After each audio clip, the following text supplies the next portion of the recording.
This conference will now be recorded. Welcome to Monday, February the 19th, Bladen County Board of Commissioner meeting. At this time, Reverend Jonathan Hayes from Wesley Chapel Church will do the invocation, and after that, Dr. Mandy Lee will lead us in pledge of allegiance. Please stand.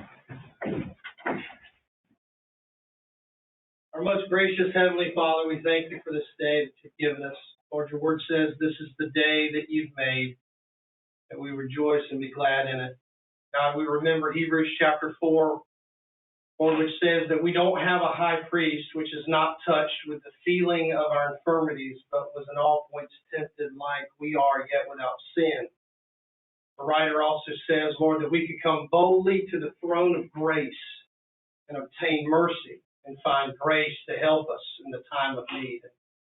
Father, I pray, Lord, right along with John the Baptist, when he saw Jesus walking, he said, he must increase and I must decrease. Lord, I pray that our agendas will decrease so that your agenda may increase.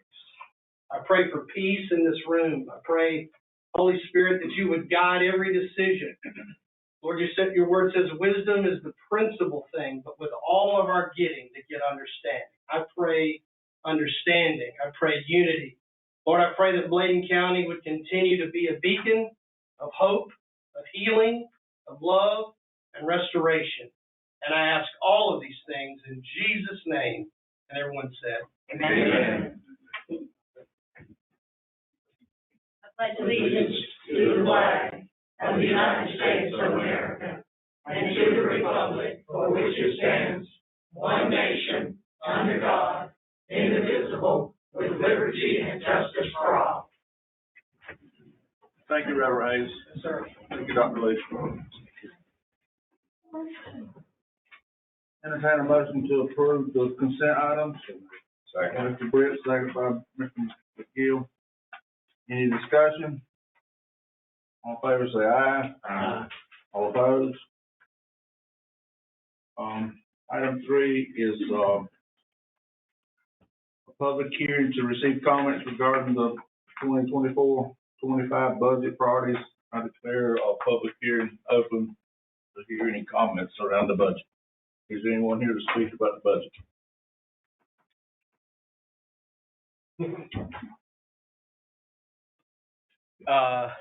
Good evening, Commissioners. I'm Jonathan Langston, and I live in Elizabethtown, work at White Lake. We've got some rental property over there at White Lake.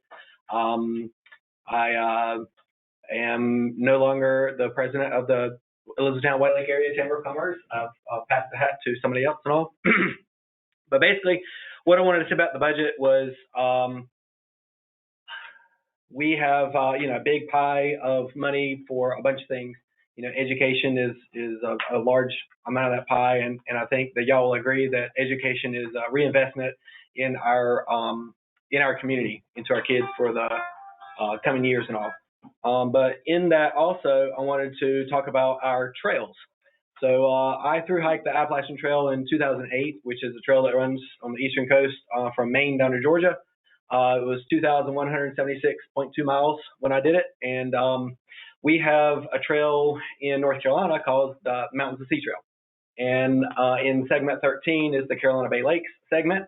It runs from the top of Bladen County down through White Oak, Elizabethtown, or outskirts of Turnbull Creek, around White Lake, and then down towards the Wilmington area. And what I wanted to say was,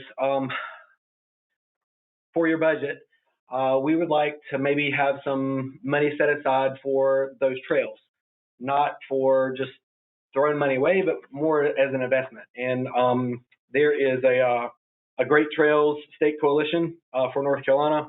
They have a Zoom meeting on the 21st to talk about different available grants and different things like that. But real fast, why support trails? Like Ms. Duncan had talked about, for the health of the community and stuff, but it builds healthy residents. After COVID and stuff like that, trails have increased over 300% in our state. It also leads to a thriving economy. for the money that's put into towards trails. For every dollar that's put in, you get $1.72 back out for local businesses, revenue, sales tax, and other health benefits as well.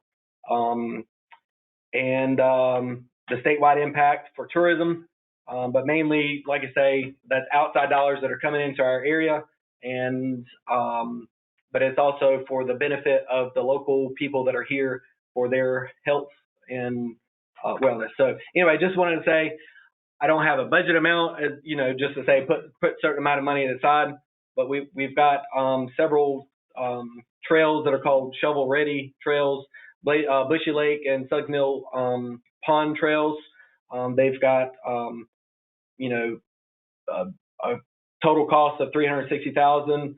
They've already raised a certain amount of money already. Browns Creek Park here in Elizabethtown, that brings in tons of folks coming to our Elizabethtown and staying in the local area and bringing in tourism dollars there.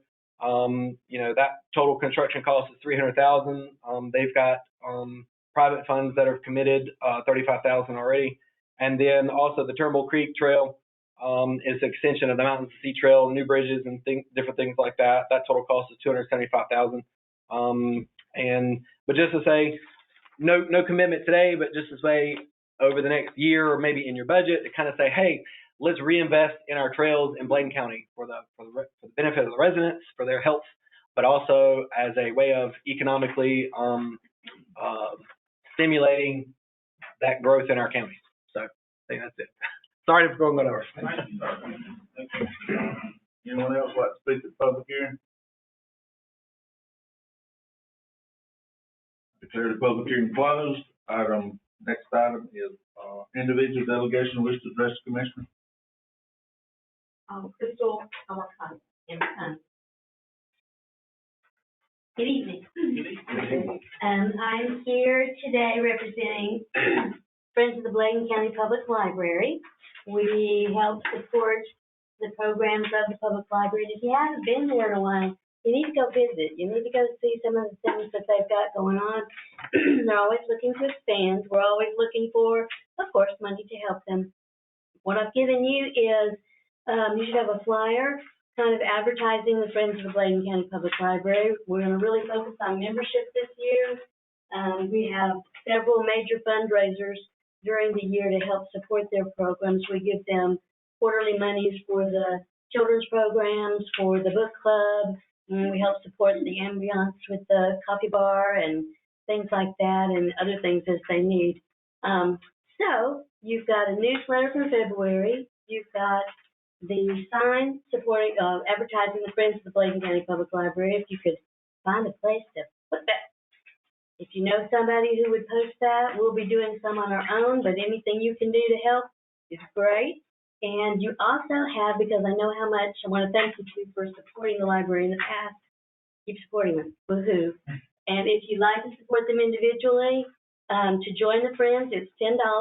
You can call me, I'll pick it up. You can leave it at the library. They'll put it in our filing cabinet. It's $10. You can be then as active as you'd like to with us in supporting, or just your $10 a year gets you that membership, and that's just that much more that goes towards them. That's what I'd say. If you have any questions? Ma'am, thank you. Thank you. So much.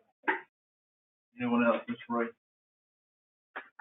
Item 5, that is this commissioner.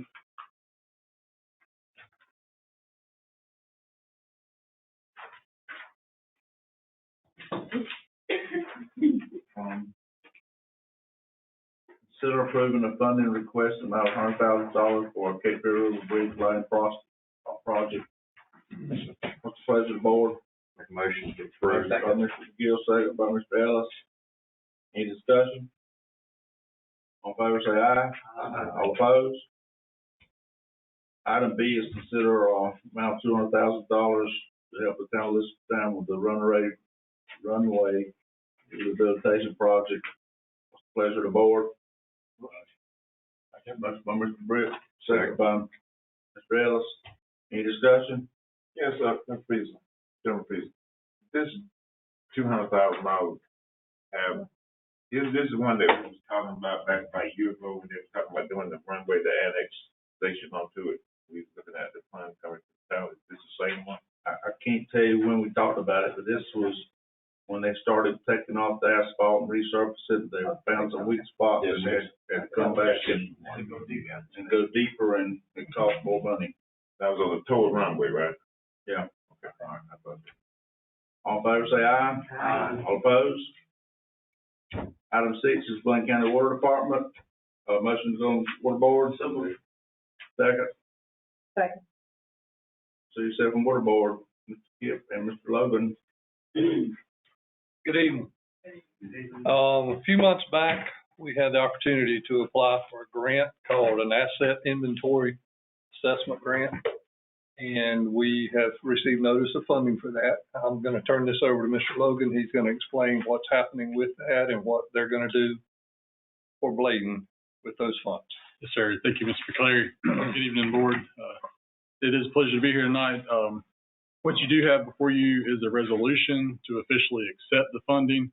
There's an application that was submitted for, as Mr. McCleary said, an asset inventory and assessment, which is a study of your water system and includes your whole water system, both east and west as a whole, and Tar Heel, which is part of your system.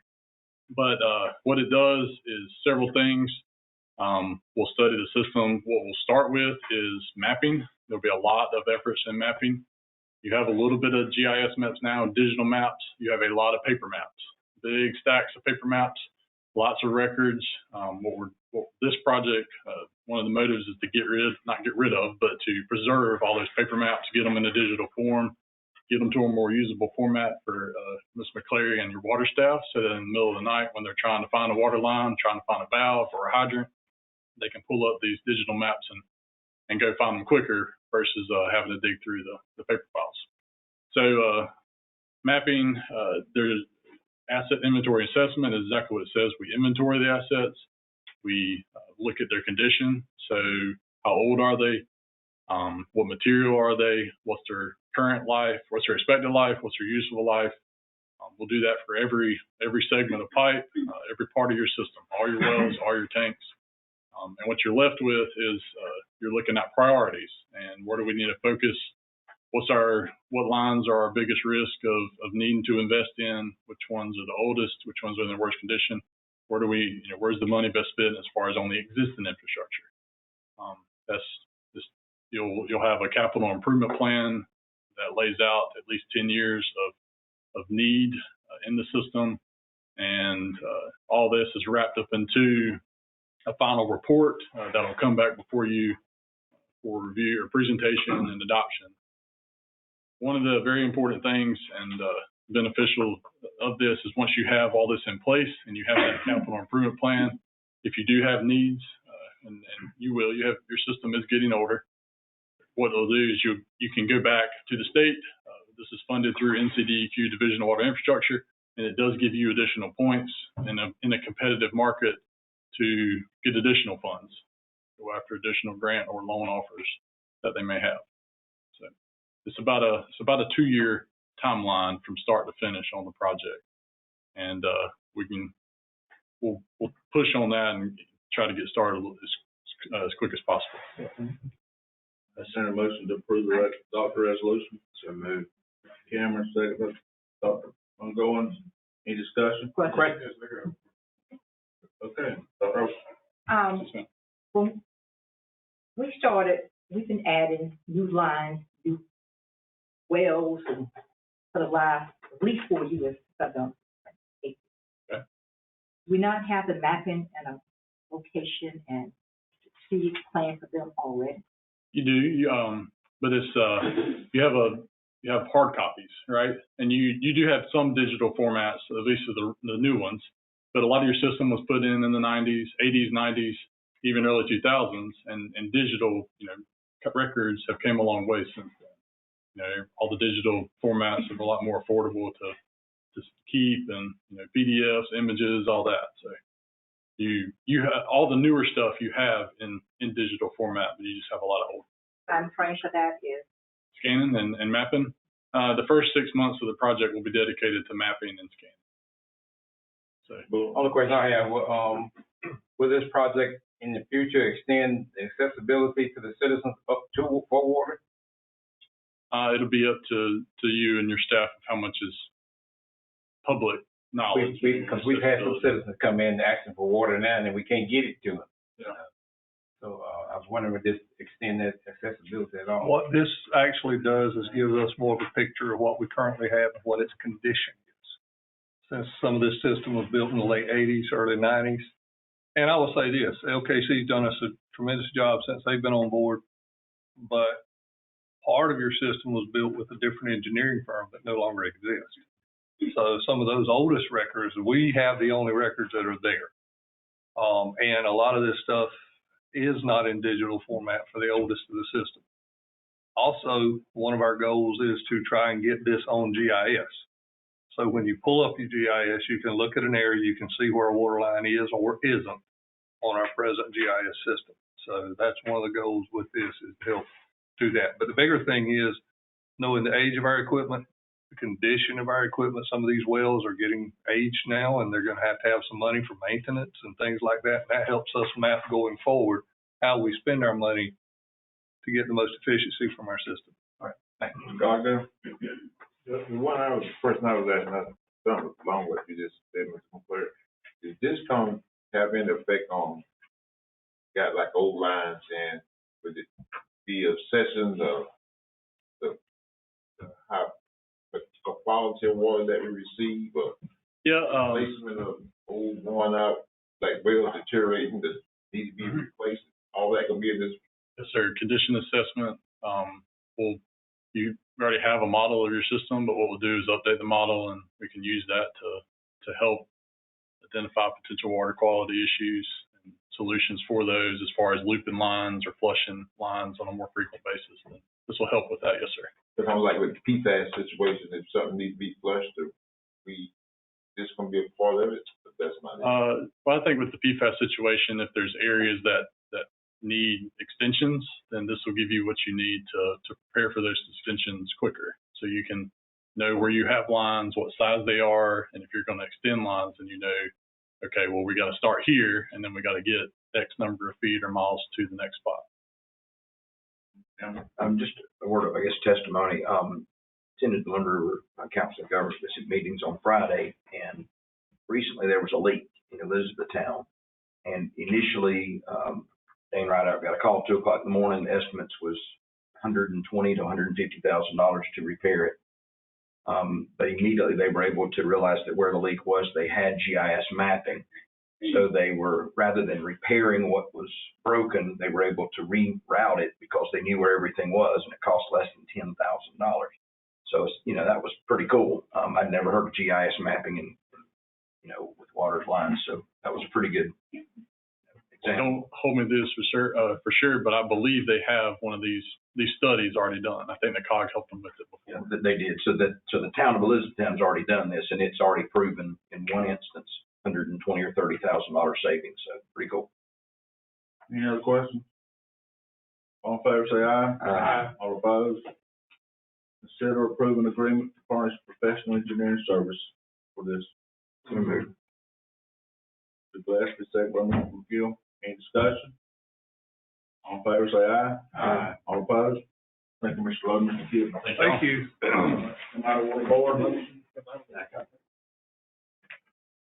Bladen Community College, Dr. Mandy Lee.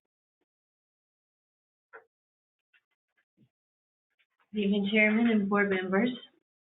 I am joined tonight with our Chairman of our board, Mr. Dennis Troy. Good afternoon. And in the back, someplace, unless she has left, I've got several people. And Dolly Horton is our Vice President of Instruction. She's sitting in the back. So it is an honor and a privilege to be here, as always, before you. And I hope today I'm bringing an opportunity that you can get excited about as you consider what has been brought to our attention as an opportunity for expansion for Bladen Community College. As you know, quite a bit of time ago, it came before you that the Bladen County school system has decided to no longer use Booker T. Washington facility. And at that time, concurrently, we were also looking for a place to expand our agribusiness program. We have goats on campus, and we have rabbits and chicks, and we have grapes, and we have blueberries, and we have a need to have more space for those. We also have started a culinary program. We received a grant of over $300,000 to start a high-cost, high-demand program. And we thought when we received that grant that we would do some renovations on campus. And many of you know me pretty well by now, and you know that I have exquisite taste and a very, very small budget. And I was going around campus with all these grand ideas of where we're going to do our culinary lab, and the architect would say, yes, you could put a second story on that building, but you can't afford that. So we were getting very desperate, and we were getting very scared that we had this grant and we would not be able to use it. We went out and looked at the White Lake Prison facility. We thought we might be able to remodel the kitchen facility there, but it was going to be more expensive than what we had the money for. So then we had an opportunity to tour Booker T. Washington. And I don't know if you remember or not, but the school system renovated that cafeteria and kitchen not too long ago.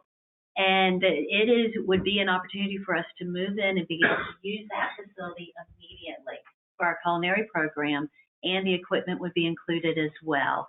So our grant could then go to making things even bigger and better, and not just having to start with the basics. Well, I wanted to be sure that it wasn't just a good idea for me, so we brought out our faculty, we brought out some of the stakeholders that would be involved in the program, and they all got equally as excited about it and felt like it would be a good fit.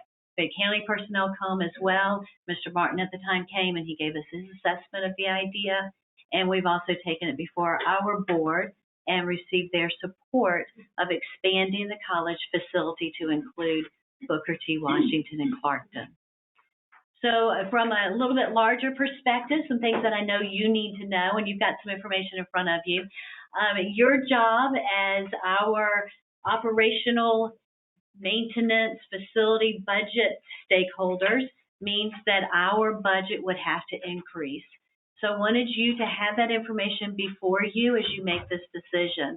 Now, we think we have been extremely generous in coming up with $150,000 extra per year to manage this additional facility. And that includes all of the utilities. It includes some landscaping money, some security monies. It includes insurance. It also does include some of the monies that we are going to need to continually upgrade the facility, because we know we're going to have to do that as well. We also want you to know that we think you're going to get a lot of return on this expansion.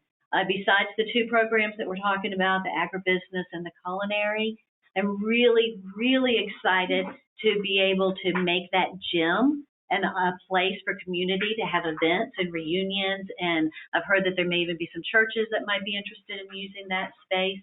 So we want to make this a place for the community to come back to. We also think it's a wonderful location for our students to practice hands-on training for their trades, so they can go out there and help us refurbish the gym. They can help us with the HVAC systems and the electrical systems. And then finally, so you only think I'm excited. Now this is what I'm really excited about. There is an opportunity for us to use the 4 pre-K classrooms that are in this building as incubators for child development centers for Bladen County.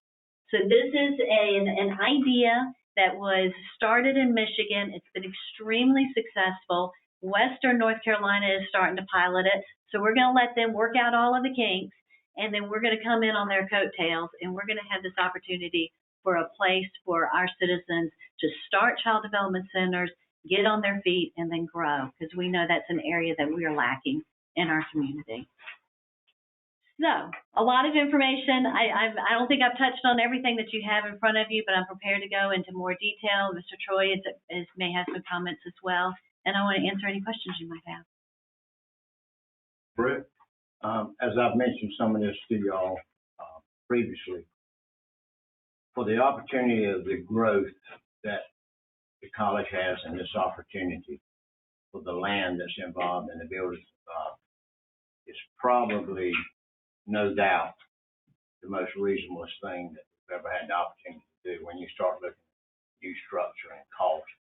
I think the thing that really makes me feel very well as well as some of you folks, is that the opportunity for other expansion on that campus that has been discussed with us, with the board, at the college.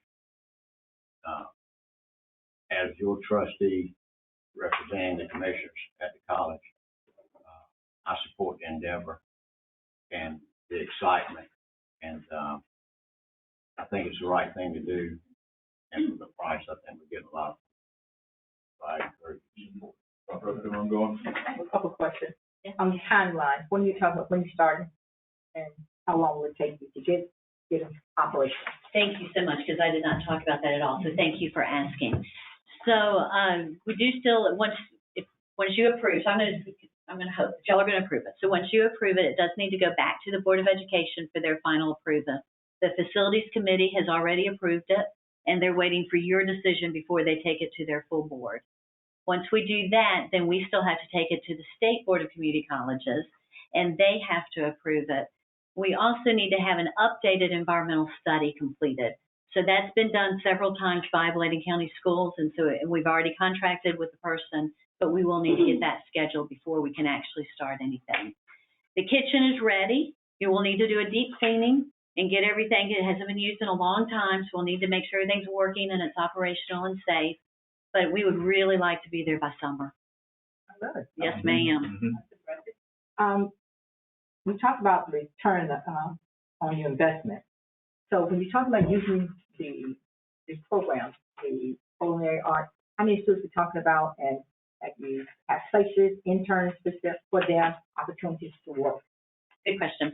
So the culinary program, when you think about culinary arts, you really think about, the fancy dinners and the white tablecloths, and we would love to get to that point.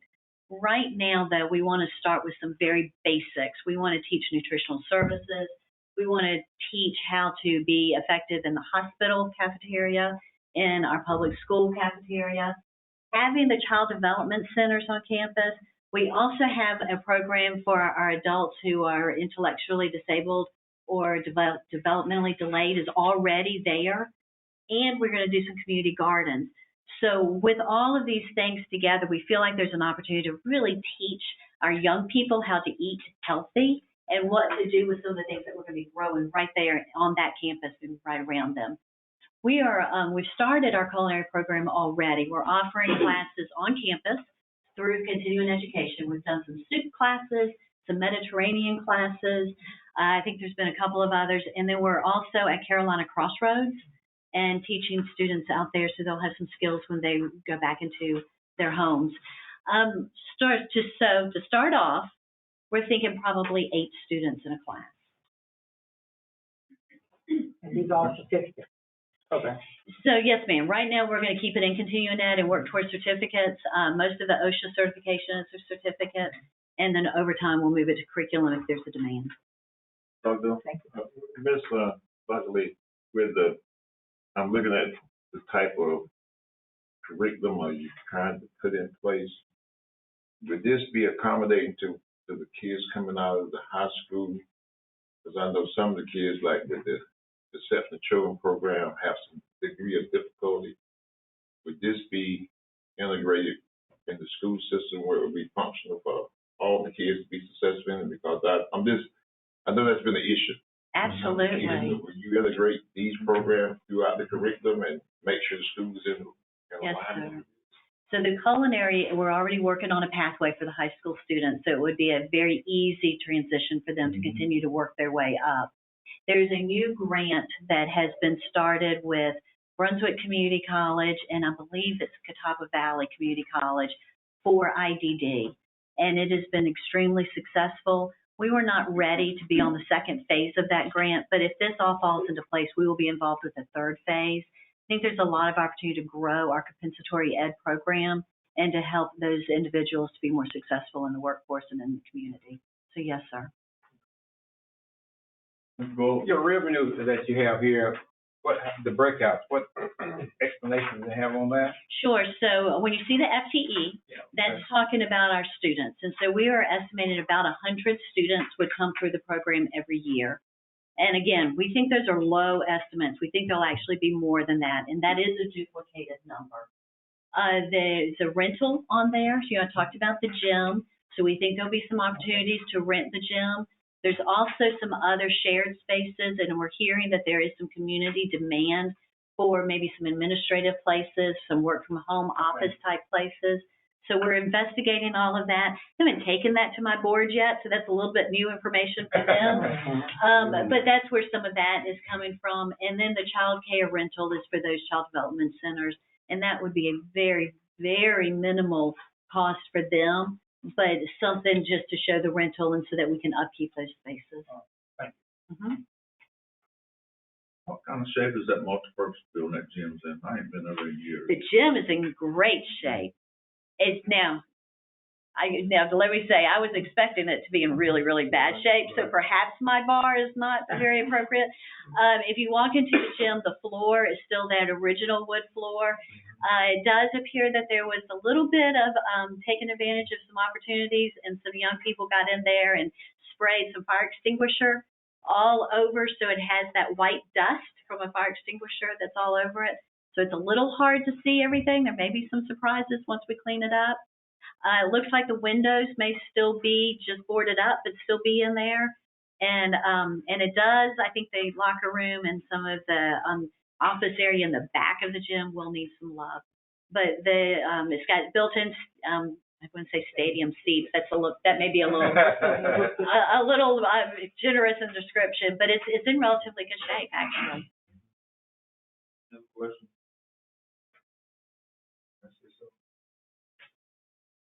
Yes, sir. Yes. On behalf of the trustees of Bladen Community College and Mr. Briggs, appreciate you doing that. But we support this fully. I know Mr. Carter asked a question.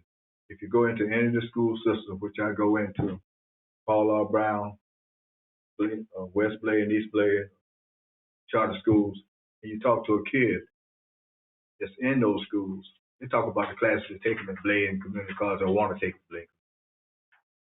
So I'm saying that to know that we accommodate all the kids in the Item B, what's the pleasure of the board? Make a motion, Mr. Chair. Second. Motion by Mr. Britt, second, Mr. Gill, to consider supporting the Bladen Community College request for the 24-25 capital operating budget. Any more discussion? Huh? The 152, right? 150? This week for the upcoming budget, right? Reoccurring? Yeah. And is it reoccurring or not? Yes, ma'am, it's recurring, it increases every year. It'll be recurring. And it increases every year. All in favor, say aye. Aye. All opposed? Thank you, Dr. Lee. Finance Department, Lisa Coleman.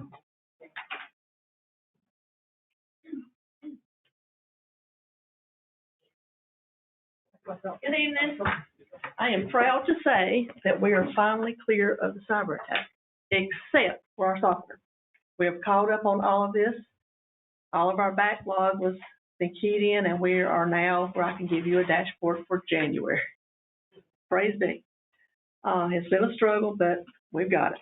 We're supposed to be at 58% of the year, and if you'll notice on our general fund revenues, we've collected 63.79%. And we've only spent 55.63%. That was in general fund. Solid waste, we've collected 55% and spent 53%. Emergency telephone, we've collected 16% and spent 13%. And they're reevaluating some of our 911 money, so that's why that's down. And then at the water department, we've collected 63% and we've spent 33%. Y'all have any questions on the dashboard? Okay. And the federal money is coming in strong. We're averaging right now 82 inmates, and we currently, as of today, had 81 federal inmates in the prison. And we only budgeted for 75, so we're in really good shape right now. Thank you, Ms. Lisa. Thank you. Item 9 is Advisor to Juvenile Crime Prevention Council. Make a motion to appoint T.S.T. to replace Holly Berry and Becky Spearman to replace Stevie Craig. Briggs, motion by Mr. Chester, second by Mr. Briggs. Any discussion? Favor say aye. Aye. Item B is Nursing Home Advisory Committee. Make a motion to reappoint. Second. Motion by Mr. Chester, second by Mr. Gill. Any discussion? All in favor, say aye. Aye. All opposed? Calendar review.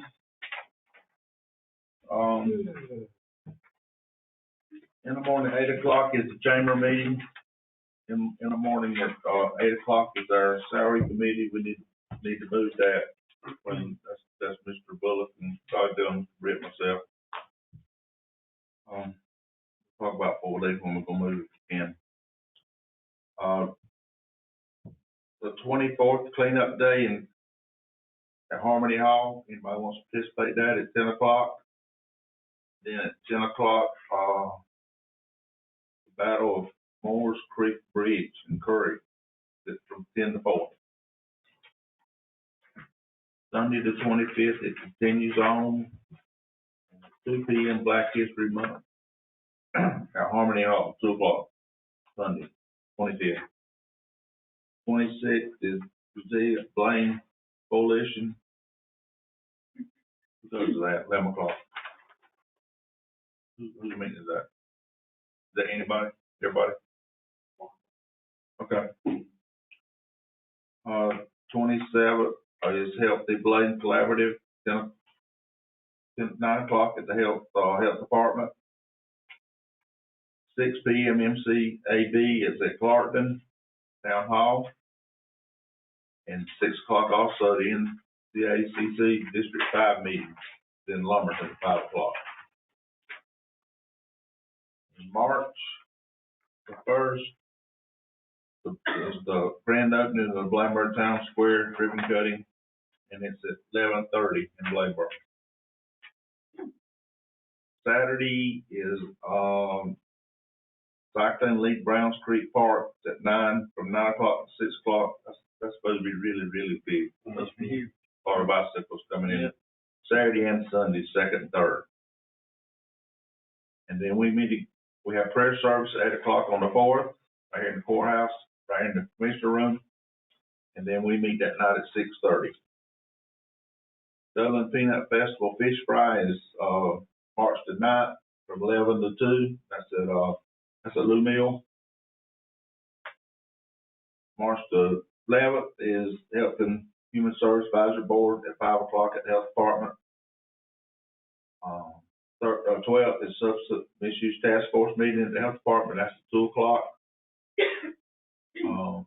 The Mercy House first annual spring banquet is at the venue starting at 6:30. Southern Farm Day Boys and Girls Home in Lake Walkermore is 9:30 to 5 on the 15th. And it's also the 16th and also the 17th, all day long. And then Clarkton Fire Department has a blood drive from 9 to 2 on the 16th. Commissioners meet again on the 18th at 6:30 right here. Cancer Survival Annual Gala Dinner at Listtown Presbyterian Church. And it's at 3 o'clock on the 23rd of March. County office is closed for Good Friday on the 29th. And the Bladen County Vietnam War Veterans Day. Is that a celebration? That just a It's a new event. They said that it would probably be on the campus of BCC, but they haven't determined that. Okay. Yeah, so we need to support veterans. Anything else needs to be added or take away from Calvin?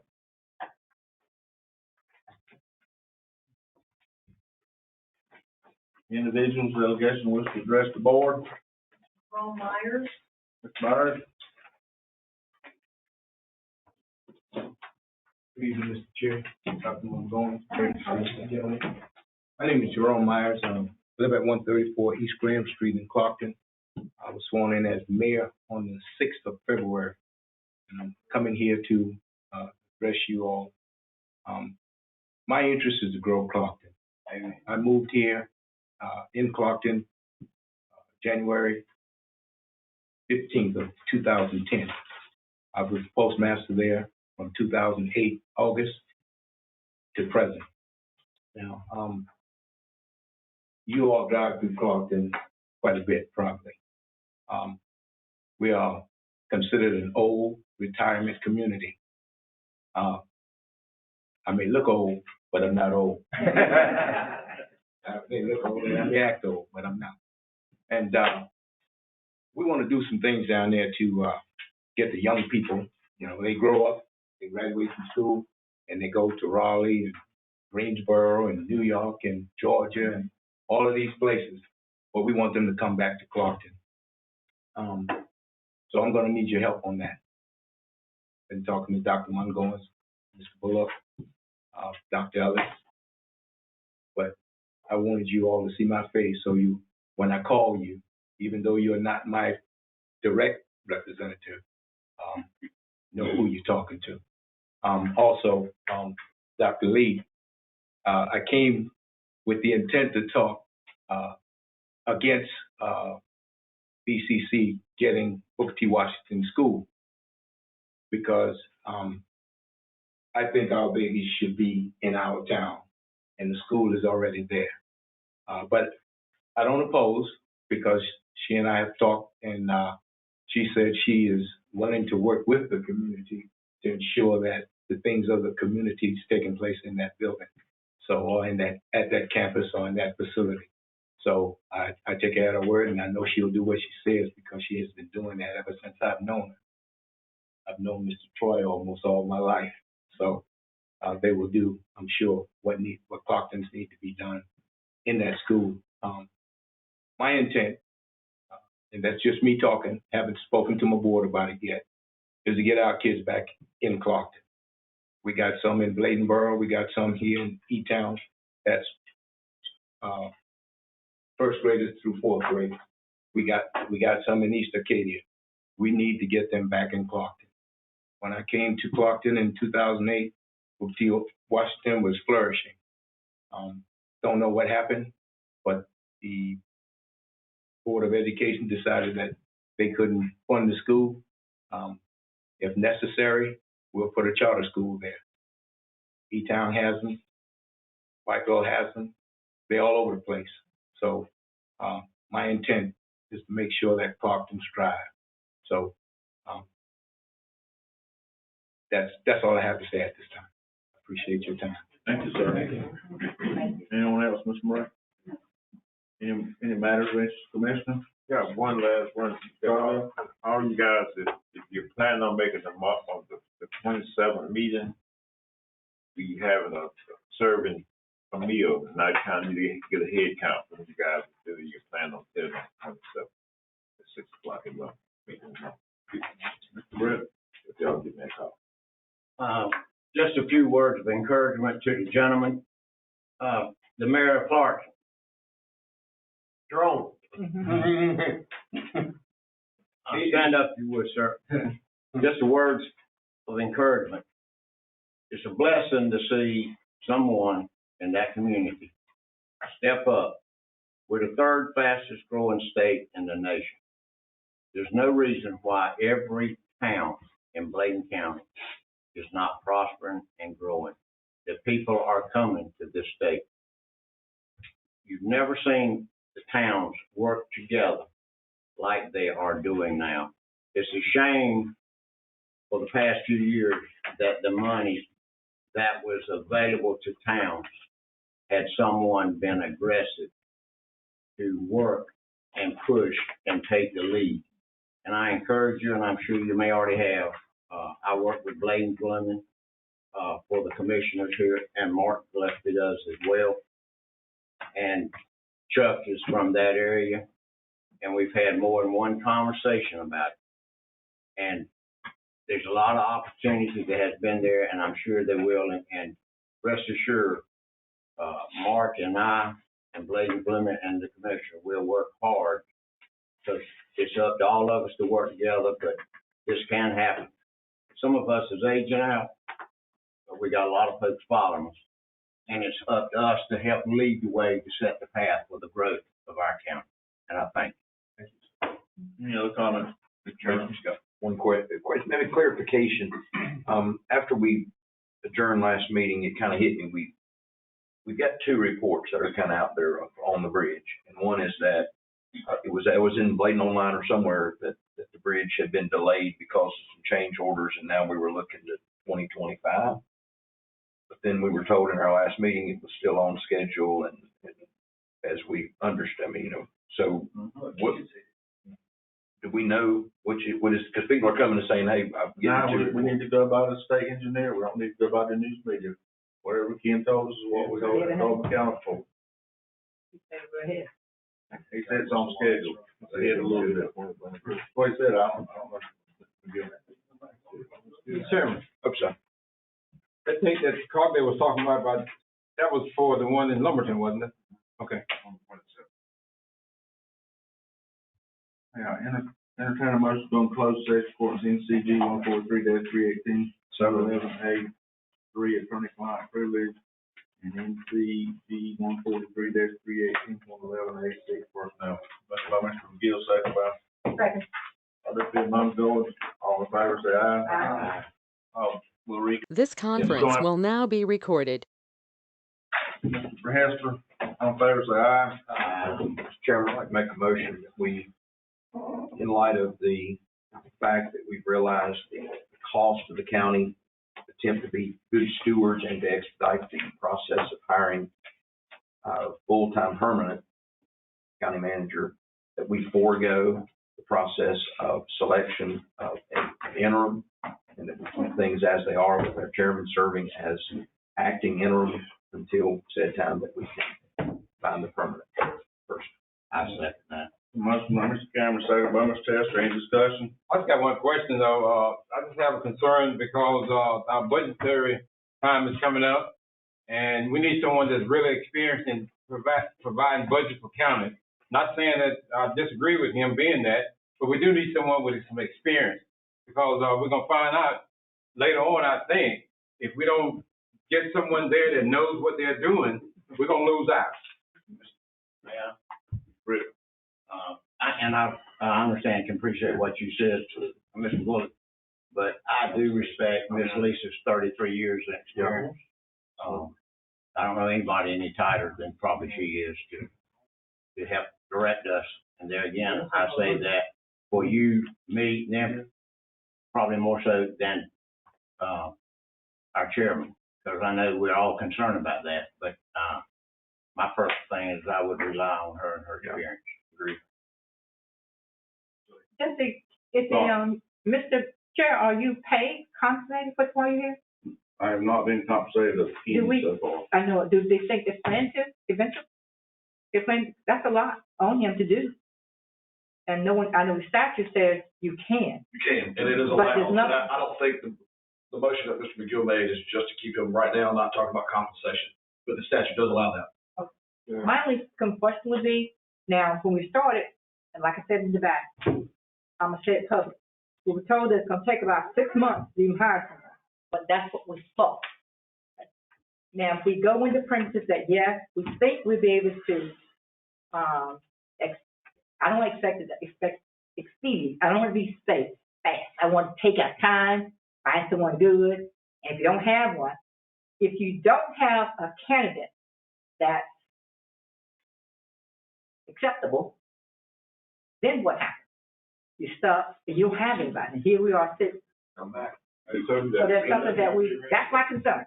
That's a lot. Since you brought up, I'll address that. Okay. When I met with Neil as chairman and Greg Martin, Neil told us that the situation the county was in, the finance and everything, and everything was in order, and he bragged on Greg how things were in order. He said you could get as many as 25 or 30 applicants. And the 6 months come from me, because I took him for what he expanded that he could be. And I don't mind sharing with the public either. We, as of this evening, we have 5 candidates. We have 5 candidates, and we got 2 weeks or so left to take applications. No, I'm gonna say something. The only thing that I'm sitting up here listening to what we started and how we were gonna initiate the process. Now we deviating from the process that we're gonna implement. It's just like Neil said, all these guys running a close network. Everybody know that you're getting ready to get the county manager here in Bladen. Everybody know who's looking for county manager. And if you sit here and give this kind of attitude with this kind of position that you don't even trust the interim coming in, you're gonna have guys want to back out. I'm telling you, they're gonna back out. Where's the mistrust? That's if you call it what you want to call it, they're gonna back out. They're gonna back out now. Just being honest with you, some of the guys gonna say, well, what's going on down there? They're gonna want to back out.